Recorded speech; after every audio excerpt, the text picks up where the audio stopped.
everybody going to do? They're going to sign up for Facebook, and everybody's going to get stuck in that platform. So let's put these suits in context. How big a deal are they? They're a huge deal. I mean, look, these are some of the biggest market cap companies that we have in America right now. These are also our Silicon Valley darlings. They're the bastions of innovation and tech. So, yeah, I think it's a big deal on multiple fronts, from a competition perspective, from a privacy perspective, from a civil liberties perspective. This is the big kahuna? This is the big kahuna. Dina, I want to thank you very much. Thanks for having me on. It's been my pleasure. Dina Srinivasan is a leading researcher in the field of antitrust and a fellow with the Thurman Arnold Project at Yale. Coming up, a very skeptical David versus a big bully of a Goliath. This is On the Media. On the Media is supported by Indeed, committed to helping businesses hire. When managers upgrade their job posts, they instantly get a list of candidates whose resumes on Indeed match their job criteria. More at Indeed.com/credit. And by Progressive Insurance, offering its Home Quote Explorer, designed to provide information about available home insurance options in one place. More information at Progressive.com. WNYC was made for moments like these. Our journalists are committed to bringing you in-depth reporting that helps you navigate these uncertain times. At the center of this commitment is you. Listener support keeps us independent and focused on what's really important, reporting the truth. If you can, please support WNYC with a charitable contribution before December 31st. Visit WNYC.org/donate or call 888-376-WNYC. WNYC supporters include Flatbush Food Co-op, celebrating 44 years of offering fresh, organic, and local foods in Brooklyn. Open to the public, with delivery and curbside pickup available. Membership information and more at flatbushfood.coop. There is a song for every time of year, but some of the best songs were written for this holiday season. Just hear those sleigh bells jingling, ring, ting, ting. Enjoy classics from Billie Holiday, Nat King Cole, Harry Connick Jr., and so many others at the New Standards Holiday Stream. Anytime, all month long. Listen at newstandards.org/holiday and on the WNYC app. WNYC, independent journalism in the public interest. 93.9 FM and AM 820. NPR News and the New York Conversation.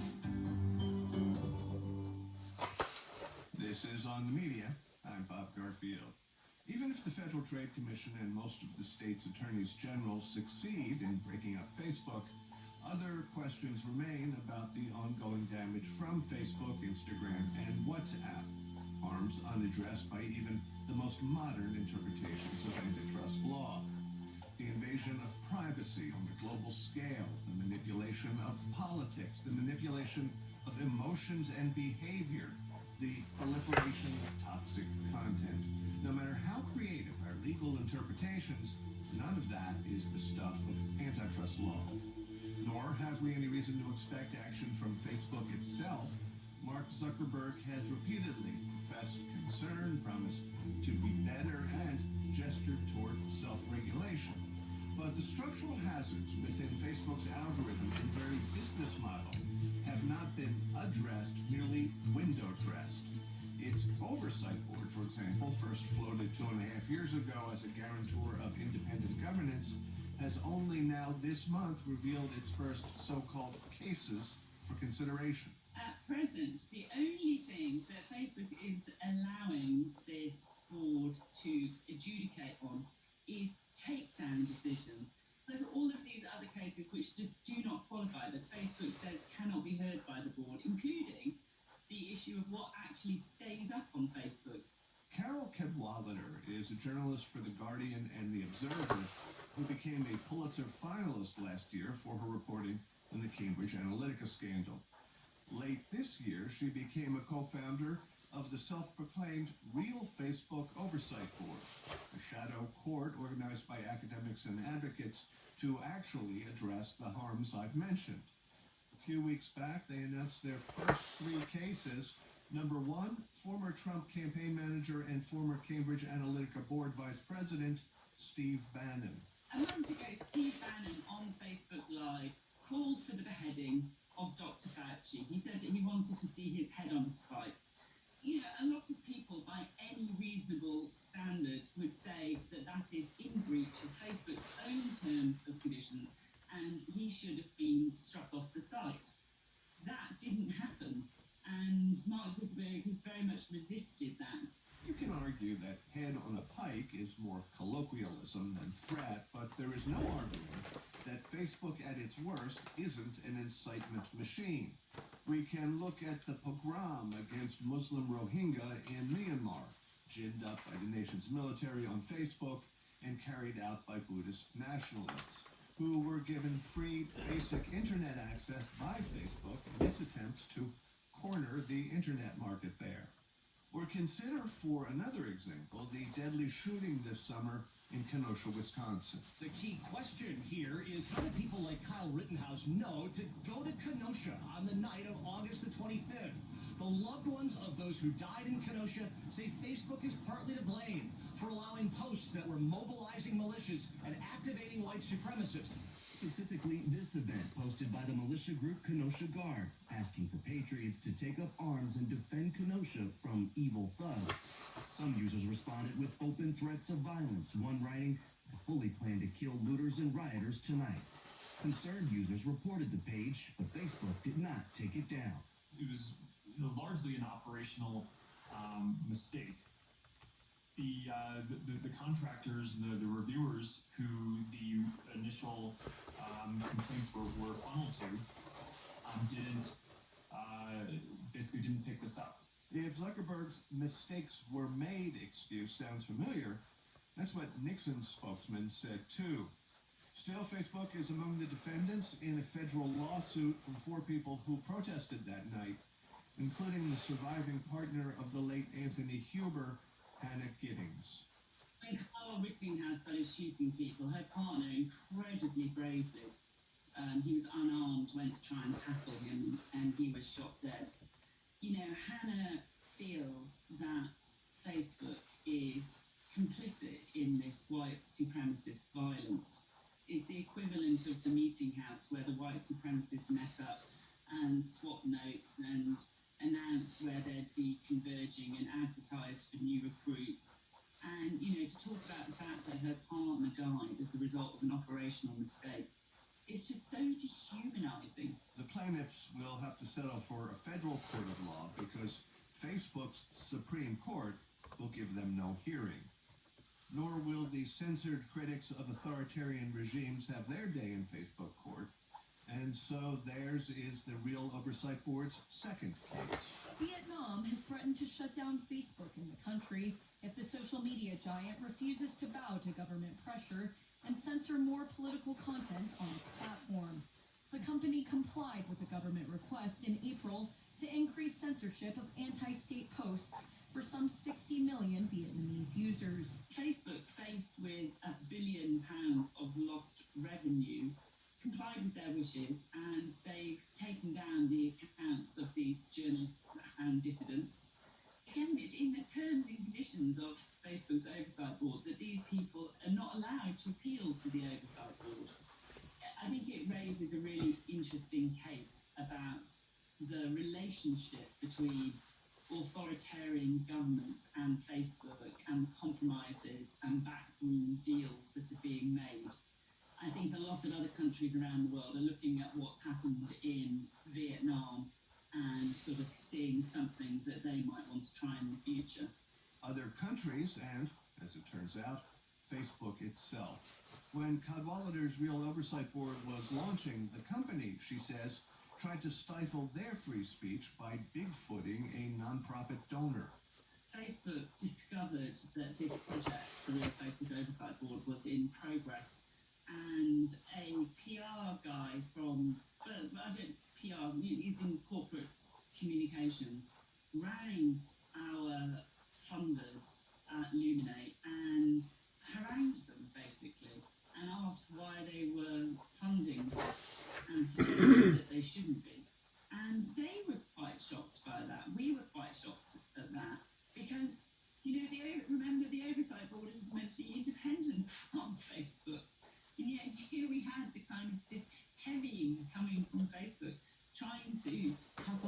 founding of a new, journalistic enterprise. It was bizarre and sort of corporate bullying. And then it's gone on from there, actually. Our website got taken off the internet as a result of a takedown notice from Facebook. They came back to us and told us that was an accident. So many accidents. And also for Cadwallader, a sort of heartbreak over the very existence of Facebook's oversight panel. The members, she says, are respectable scholars, yet they have signed on to an enterprise of limited scope, crisscrossed with red lines. I really, really worry about institutional capture. I worry about tech money everywhere. I worry about the fact they won't even reveal how much the people on the oversight board are being paid. I worry about the fact that one of the most preeminent First Amendment scholars in America, Robert Post, is being paid $200,000 a year to be one of its trustees. I worry about the fact that they got the head of the Human Rights School in Oxford University to be another of its trustees. All across America, there are academics at universities who, if they don't depend upon tech money, they depend upon access to data or access to be able to research this stuff. So there is a whole industry which is supporting big tech. There was a very smart column the other day by Emily Bell on the Oversight Board, and she said, what would happen if everybody just withdrew their labour from the platforms, if all of these academics and journalists and NGOs just ignored them, put their tools down, all these fact-checking organisations, they all lend legitimacy to the platforms. We, become part of this industry. It's a cliche at this point to call big social media the social experiment that it is, but still, the human trials continue and human institutions totter, all with Facebook's knowledge. In the aftermath of November's election, it seemed as if Facebook finally realized that its algorithm and the disinformation it feeds might be another accident waiting to happen, an experiment about to spin out of control. According to the New York Times' Kevin Roose, reliable news sources like the Times and NPR suddenly displaced incendiary nonsense in what momentarily relieved Facebook employees called nicer news feeds. Yeah, that didn't last long. It's one person, literally flicking a switch, and then they flick the switch back on again. It's absurd when you think about it, but I think just because this has all happened so gradually, we are the frog which is being boiled. We just sort of accept this stuff. But along the way, it has almost destroyed, a number of our democracies, yours being arguably still in the firing line there. This is a reference to the 2016 presidential election in which Russian hackers and domestic political campaigns used Facebook behavioral data, some released by Facebook illegally, to sow division and suppress the African-American vote. As we enter what may become an era of antitrust struggle between the marble-floored government offices and the Disneyland-esque campus at One Hacker Way, it helps to think about the adversaries. A few hundred lawyers and do-gooder watchdogs versus not a wayward monopoly, but a dangerous, willful, obscenely wealthy rogue state. Age 16, population 2.7 billion, body count unknown. The so-called real Facebook Oversight Board and the rest of us are taking on real power. Yes, David slew Goliath, but that's just a story, isn't it? Coming up, the threat is worse than you think. This is On the Media. On the Media is supported by Progressive Insurance, providing tools designed to help customers consider options from multiple insurers. Comparisons available at progressive.com or 1-800-PROGRESSIVE. Now that's Progressive. And by HIMS, offering men access to licensed medical professionals online who can evaluate conditions, including ED and more. If appropriate, prescription products can be purchased and shipped direct. More at forhims.com. On the next Radio Lab, I wanted to conquer the diseases of children. the story of a man who completely altered alter the course of human health. His work is estimated to have saved about 8 million lives a year. One single scientist responsible for over 40 vaccines. Chickenpox, virus, measles, mumps, rubella, Japanese encephalitis. Who you think would be a household name. Among a group of pediatricians who give his vaccine, no one heard of him. No one. That's on the next Radio Lab. Today at noon on 93.9 FM WNYC. Support for WNYC comes from Apple TV Plus, presenting the Apple original film Wolfwalkers. A young apprentice hunter's life changes when she befriends a free-spirited girl from a mysterious tribe. More at fyc.appletvplus.com. All you need to do is ask, and you'll hear the latest news and all of your favorite radio shows. Ask your smart speaker to play WNYC. Learn how at wnyc.org/smartspeaker. There are regular looking streets where ordinary looking people do very non-ordinary things. Hard things, dirty things, violent things. And on the next Snap Judgment, international intrigue has a brand new name. The Lamb, the Lion, and the Fox. Snap Judgment. Do not miss. This afternoon at 1 on 93.9 FM WNYC. This is On the Media. I'm Bob Garfield. Carol Cadwalder enumerated a series of harms caused by Facebook: quieting dissent, ignoring incitement, and profiting from distortion. But according to Harvard professor emerita Shoshana Zuboff, the bill of indictment can't merely be a list of harms. It must rather recognize a vast, sinister architecture that not only exploits markets and human frailty, but steals our inner selves as fuel for the machine. Like digital Soylent Green, tech's food supply is people. And yet, society has been too much in awe to recognize the damage. These companies were born into a series of historical windfalls. They like to play the game of the naturalistic fallacy, which is the idea that, hey, we're so successful, we must be right and we must be good. But their success really has nothing to do with being right or good. And all these companies were born into an era of the neoliberal ideology, a time when regulation has been diminished and devalued, in favor of this idea that somehow markets have a kind of natural genius to them. Markets always make the right decisions, and so you've got to leave these market actors to be as free as possible. You don't regulate them, you let them, quote, self-regulate, and that's how we get to the best outcomes. For a brief moment at the turn of the millennium, governments seemed to have developed an appetite at least to regulate the unchecked collection of personal data. From 1997 to 2001, Zuboff says, the FTC began to stir. But then came 9/11, and the conversation moved from privacy protection to total information awareness. And so, she says, the stage had been set for the economic world we live in today, one of surveillance capitalism. Historically, capitalism evolves by taking things that live outside of the market, bringing them into the market, turning them into what we call commodities, things that can be sold and purchased. In our digital era, capitalism has evolved according to the same age-old pattern, but with a dark and startling twist. That all the easy commodities were already taken, the forests and the meadows and the rivers and the mountainsides. So what they figured out early in the digital century was that private human experience could be the new virgin wood, the new unblemished mountainside. So, it's my supermarket loyalty card, and it's Facebook, and it's Waze tracking my every automotive movement. What are some of the less obvious examples?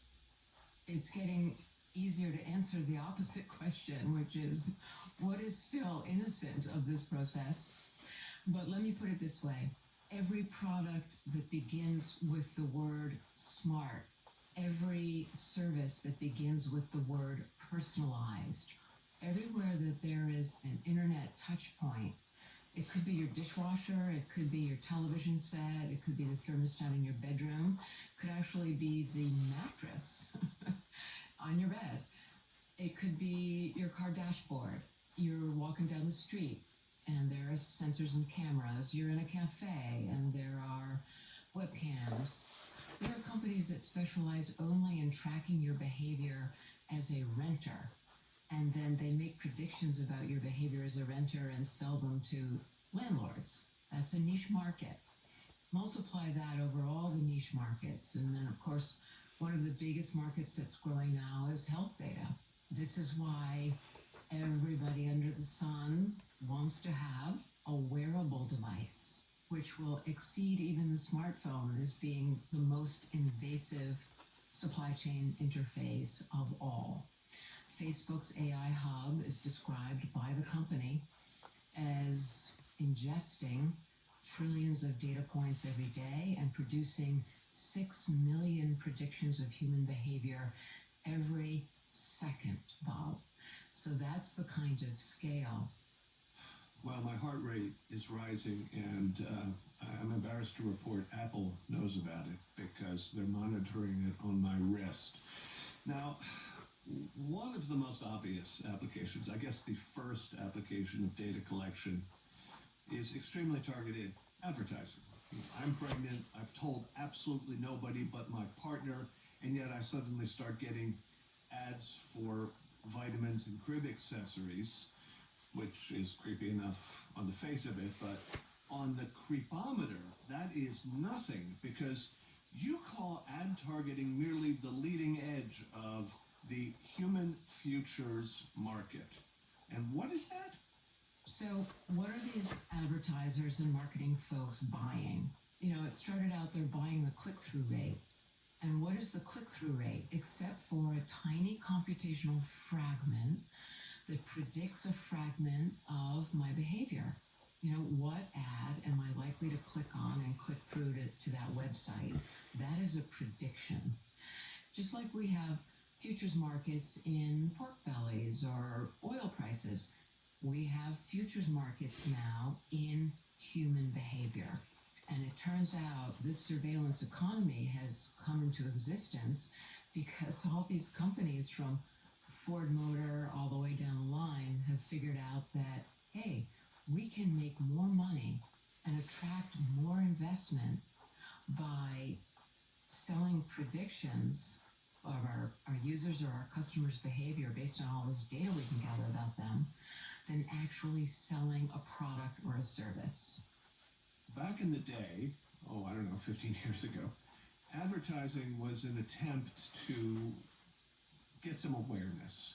You take your best guess as to who your ad will reach, and then you try to get their attention by whatever means. If I understand this correctly, advertising is not that anymore. Advertising is a bet that if you reach this particular user with this particular message at this particular time, that they will click and do business with you. The real turning point in advertising came at Google based on their invention of this click-through rate. Before the click-through rate, when an advertiser went to figure out where should we put an ad, they looked for places where the context was somehow related to their brand values. They looked for places where they were likely to encounter people who were somehow related to their brand values. Google comes along and says, you've been kind of flying blind, choosing keywords, trying to connect with customers that are interested in your brand values, but we have a completely new program. We have a black box. It's going to tell you where to place your ad.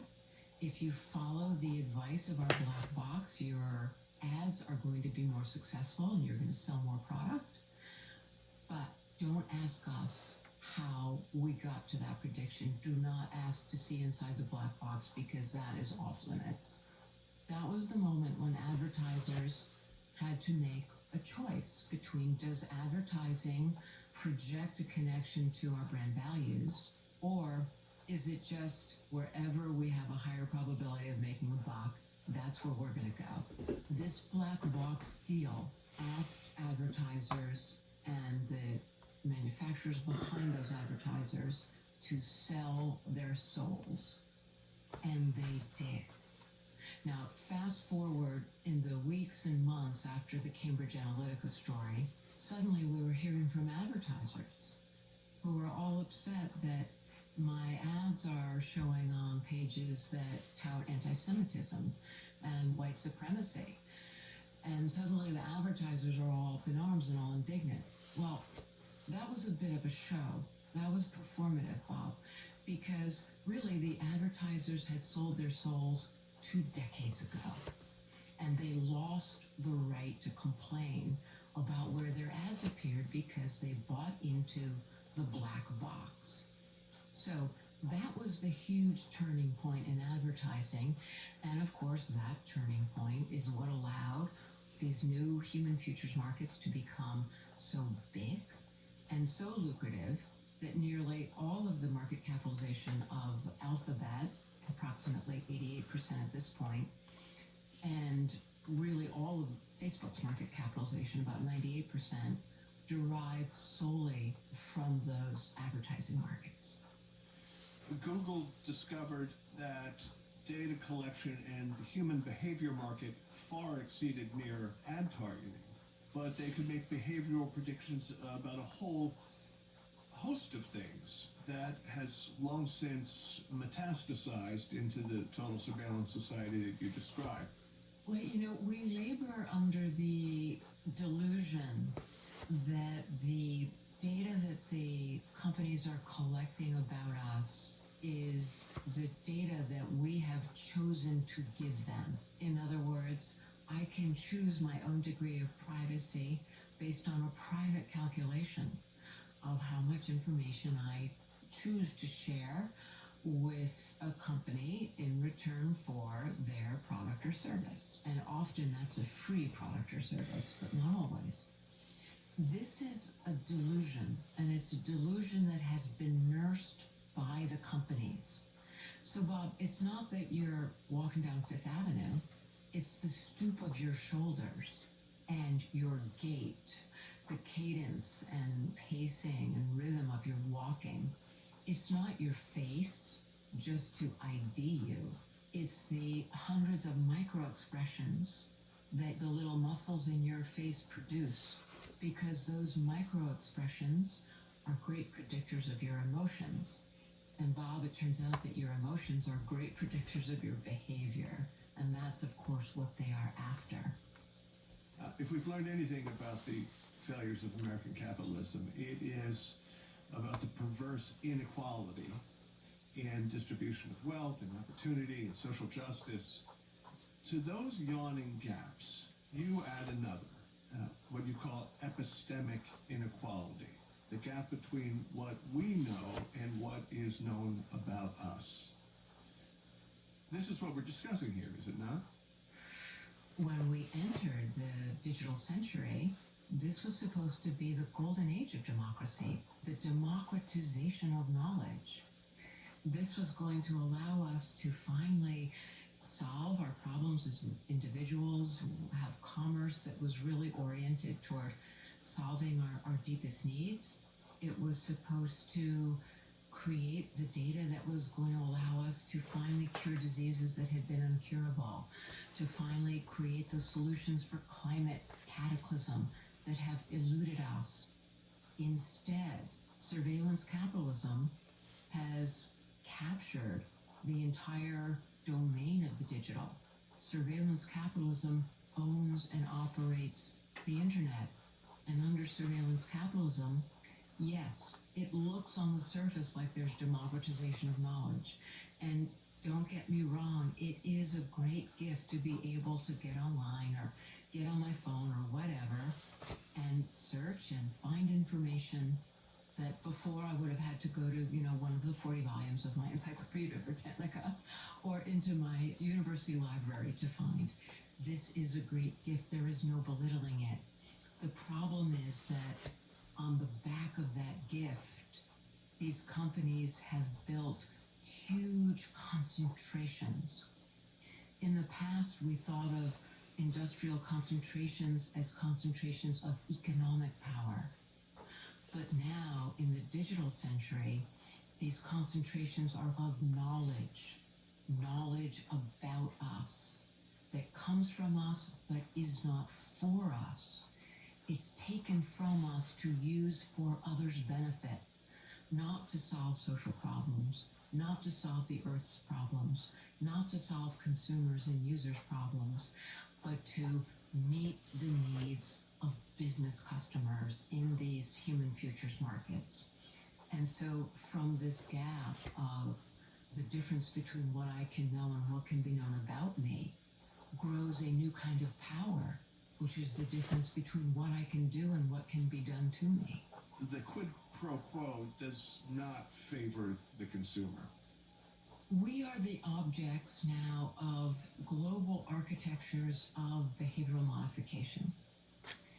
Facebook talks about its ability to analyze moods and emotions so that they can alert advertisers of the best day, the best time of day, the kind of content of a message, and the way the message should be delivered so that it will have maximum impact to get us to buy that product. For example, they learned that teenagers go through specific cycles during the week of anxiety, and anxiety rises as they approach the weekend. And they can see, for example, that, hey, Bob is getting really uptight about his date Friday night. His self-esteem is really being challenged and he's feeling vulnerable right now. So, hey, advertiser, if you have some kind of really sexy, confidence-boosting product like that black leather jacket that you've got for sale, this is the time for you to quickly send him a message. Tell him you're going to discount that black leather jacket. Tell him about its sex appeal. Tell him that you'll do free shipping and that he'll have it by 10 a.m. Friday morning so he can wear it on his date Friday night. And you will have maximized your ability to sell him that expensive black leather jacket. Now, what we learned in the year 2018 when Cambridge Analytica entered the global consciousness was that these same methods and mechanisms, which are the bread and butter of every self-respecting surveillance capitalist, can be pivoted just a few degrees to political objectives. And hence Brexit, hence the Trump victory in 2016, hence the pogroms in Myanmar, and the list is long and bleak. We've learned that in 2016, the Trump campaign, just by using Facebook's political advertising capabilities to their fullest extent, were successfully able to target black citizens in swing states and suppress the black vote. And they were able to do that effectively without jackbooted soldiers turning up at anybody's door, without a single gunshot being fired. So this is what I call instrumentarian power. It's not the totalitarianism of the 20th century that learned how to control people through the threat of terror and murder.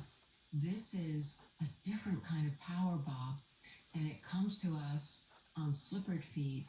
It comes to us whispering sweet nothings, holding a cappuccino, but it can get everything it wants. Or at least that's the trajectory that it's on.